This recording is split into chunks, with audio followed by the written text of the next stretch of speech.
Welcome to the Do Good X podcast, a sanctuary from the entrepreneurial grind.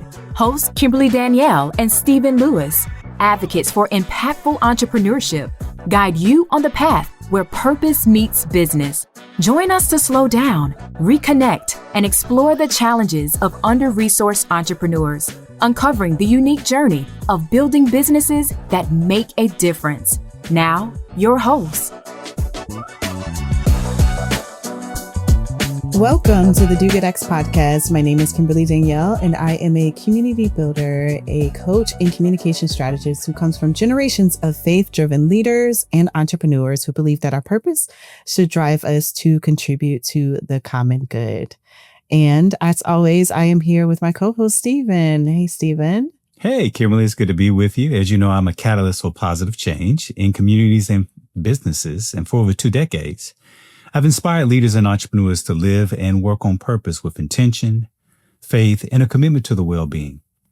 Now, on today's episode, we're going to go back to the power of conversation with a founder and who is innovating in a deeply personal, impactful way. We chat with Martha Sylla Underwood, who is the founder and the CEO of Prismm. Martha is building technology that transforms wealth transfer at the end of life process, making it easier for families to organize their documents and navigate what they can, which often can be a very stressful and overwhelming time at the end of life care and managing, the kind of end of life process and all your kind of financial matters. Yes, it is something that at some point all of us will experience and go through with a family member or a friend. And so it is really a valuable tool what Prismm offers. And during our conversation with Martha, she opens up about her own personal experience with her family that inspired her to create Prismm, and why it's so important to think about these tools before you're really in crisis mode. It just makes things so much easier during that time, which can be really heavy. And so anything that can make life easier during that time is needed and is very much desired by a lot of folks. We also talk with her about what it is like to scale as a Black woman in the tech industry and how she has navigated that journey. Yeah, one of the things she talks about is the challenge of being the only person and not having someone to look to for guidance in her industry. And oftentimes what she had to do is kind of look outside of the 4 walls of your industry and expand your network and learn how to leverage meetings and to socialize ideas and to address problems that arise to be able to navigate the field that she is working in as a technologist within this larger field of technology and AI. And that, we need people who look like the diversity of our population in order for AI to be a useful tool and be good for everyone. So, of course, we dig into the role that AI can play in business and how it has become a tool for Prismm. And while this episode focuses primarily on tech, it's a reminder of the power that technology can play in truly solving problems that people and our communities face. Yeah, we're really excited about sharing this conversation again with you all. And for those of you, if this is your first time tuning in, you might go back to episode 2 and check out the full episode there. But let's just get back into the conversation with Martha. We hope you enjoy it. Today we have Martha Sylla Underwood on the show, and she is an innovator. She's a highly accomplished software technology industry veteran, a founder, an advisor, a mother, and so much more. And today with Martha, we are really diving into tech. We're diving into AI, entrepreneurship, being a Black woman in the tech industry. And speaking of which, did you know that last year in 2023, the tech industry comprised just of 25% of women, and within that, only 3% are Black women. And then when looking at tech startup founders, 15% are women. But the data around Black women is very hard to find because it is so low. So it's a gift to have Martha here with us today. and to have her in the industry, really showing what a Black woman can do and be in a male-dominated space and paving the way for others. She has a storied career spanning from working at IBM in Florida to being in Silicon Valley and now in Birmingham, Alabama. Martha has developed enterprise solutions, created early versions of healthcare patient portals, and position startups for acquisitions, which that is so huge. And now in Alabama, she serves as the founder and CEO of Prismm, a company dedicated to revolutionizing the wealth transfer process at the end of life through technology. And this is amazing. Her company recently partnered with award-winning actor, Dr. Malik Yoba. So Martha, thank you so much for joining us today. You come with a wealth of experience and we are grateful to have you. Thank you for having me. I'm like, you made me sound real good. Because you are real good. So I'm just going to go ahead and dive right in. So can you just share with us a bit about your story and what led to the birth of Prismm? And within that, specifically share the problem you are addressing through Prismm. Sure. So within technology. Yeah. So I'm a Gen Xer and I take care of my boomer parents who are 85 and 86.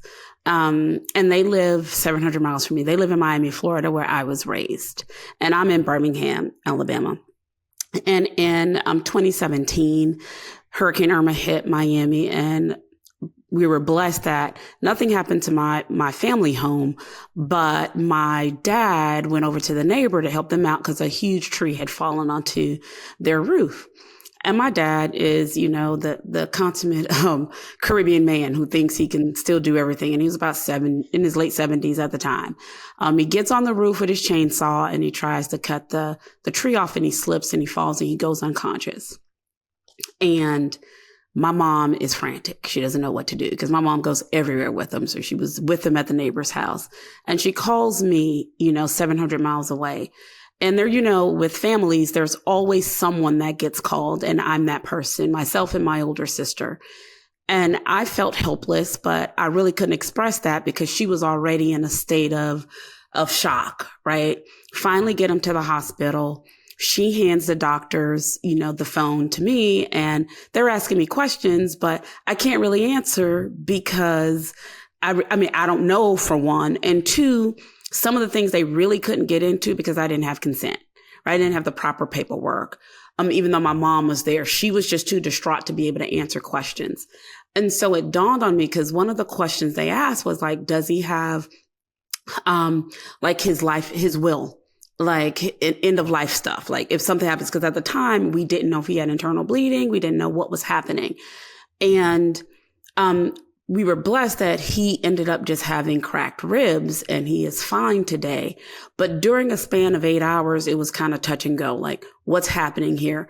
What if he doesn't make it? Where are the bank accounts? Where are all the information? Where's the life insurance policy? What's all this so that my mom could be okay? Because my mom and dad this year would be married 62 years and he's taking care of everything.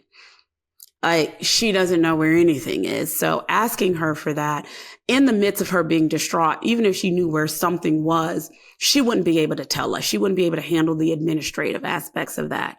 And so I said, being in technology, we can solve this. I need to be able to get access to all of this important information pretty quickly at my fingertips, no matter where I am. And so that's when Prismm was born. And I always say Prismm was born out of love for my parents because there's 7 of us and we're very close-knit families. So if anything happens to either one of them, we know that we will need time to grieve. And we did not want to be overly burdened by the administrative side of things, of having to go into the house and look for all of the documents. Even though my dad keeps, immaculate records, we'll start looking at it and we'll start crying because we're going through and starting to see just different things, right? Pictures here, birth certificate there, this document here. And so I said, let's solve this using technology. And so Prismm was built to where we can now pull in all of their assets. We know where all of their money is, all of the financial accounts.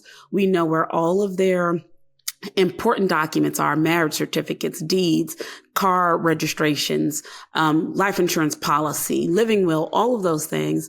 And then all of their assets, like fine china. My dad has a medallion for the taxi, like all of those different things that we now have in Prism, locked it down and shared it with the family members that need to share it, because everyone has different roles. Myself and my older sister handle financials, and then my other sisters handle the health. And so all of that information is in there, and we share that information with who needs to see it. So we could keep privacy, because my dad's like, I don't want them to see that, or I don't want them to see this. So we wanted to make sure that we took care of that. So I used all of my technology background, my experience with helping build products for the healthcare industry, for the banking industry, for the retail industry, to create something that can be basically a life planning tool for those of us that need it. Martha, so earlier this year, your team was in the final stages of introducing an AI feature to Prism's products that will revolutionize how your clients catalog their assets. And you and I both know that the use of AI has continued to grow, and we don't foresee it going anywhere. So what do you see as your team's role and responsibility in your use of AI? And maybe more broadly speaking, what should be the responsibility of others interested in using AI in their entrepreneurial and social impact ventures? Sure. So it's always about using AI for good, right? And the way we've leveraged AI in our platform is to make it easier for people to catalog their personal items. And so you can take a picture of a room and say, identify all of the things that are of value in this room. It might say 85-inch TV. It might say laptop computer, and it'll catalog that for you. One, helping you save time by not having to type it in. And two, also recognizing things that you might not have thought was of value, right? Like a vintage armoire that grandpa might have, or some fine china that they might not have thought was worth anything. AI can pick up and catalog that for you within Prism. And that's a feature that we're finalizing and putting into the system.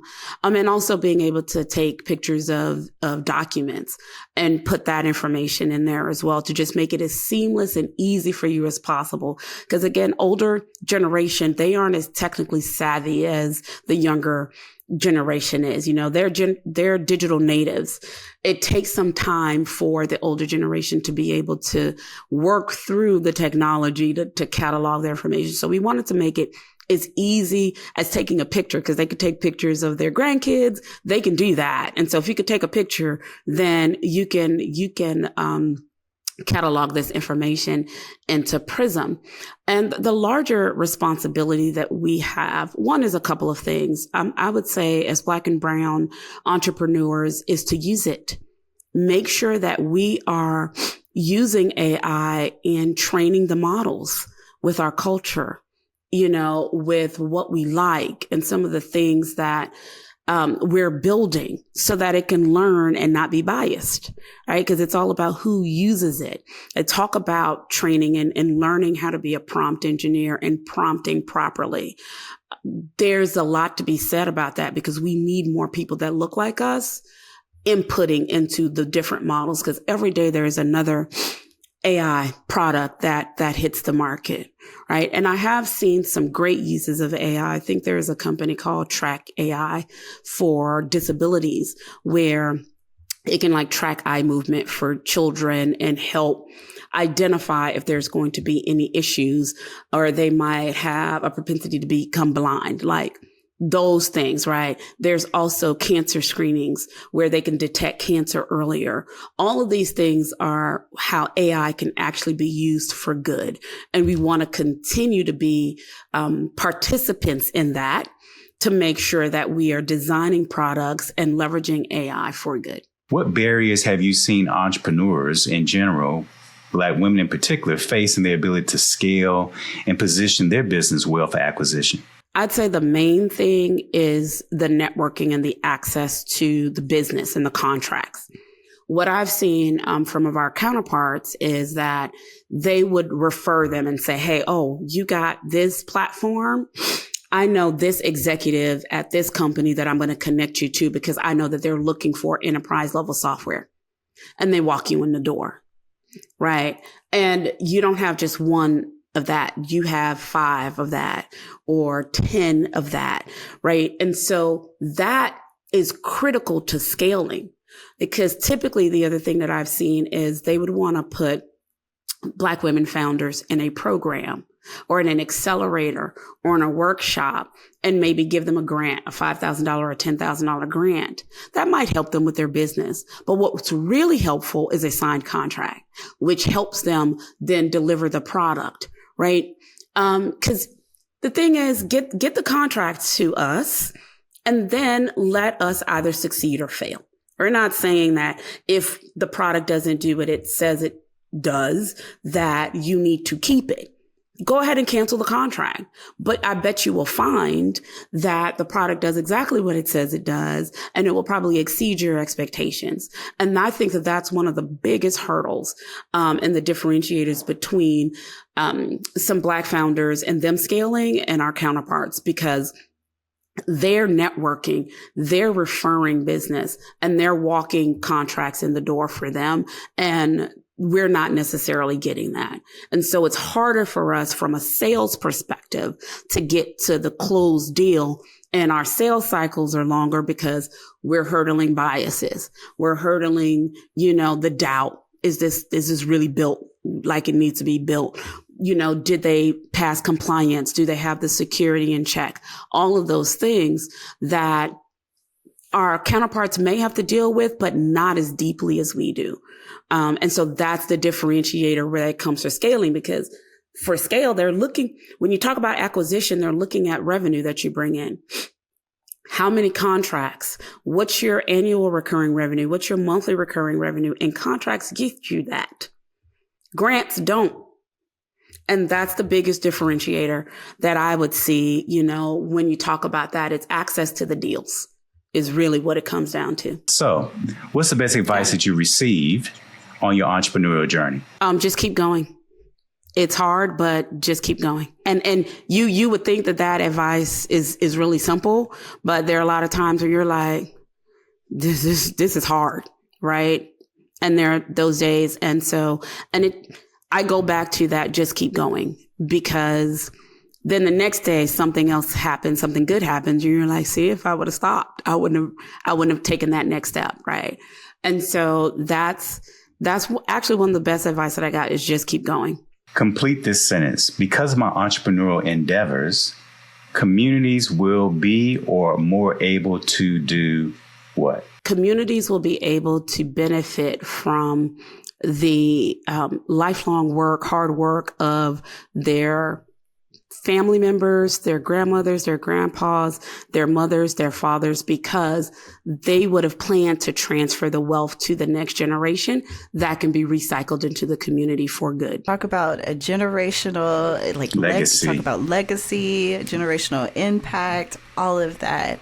Thank you so much for your work. For you all who are listening, if you have been enjoying this conversation with Martha and you find value in the resources that she is sharing, first, go find her on LinkedIn or Martha, wherever you desire for them to find you. It will be in the show notes as well. And we also invite you to go to dogoodx.org/podcast. Here you can join our Do Good X LinkedIn community, where we share tools and tips, resources, and we provide entrepreneurs and change makers with a community of support.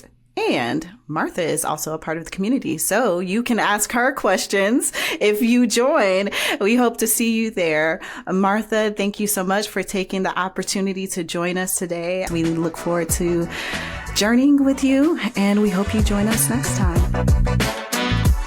Thank you for listening to the Do Good X podcast. To continue the conversation or access our resources, visit www.dogoodx.org. Join us again for conversations that will nourish your soul, ignite your dreams, and empower you to build an impactful business, one intentional step at a time. Until then, keep striving, thriving, and doing good.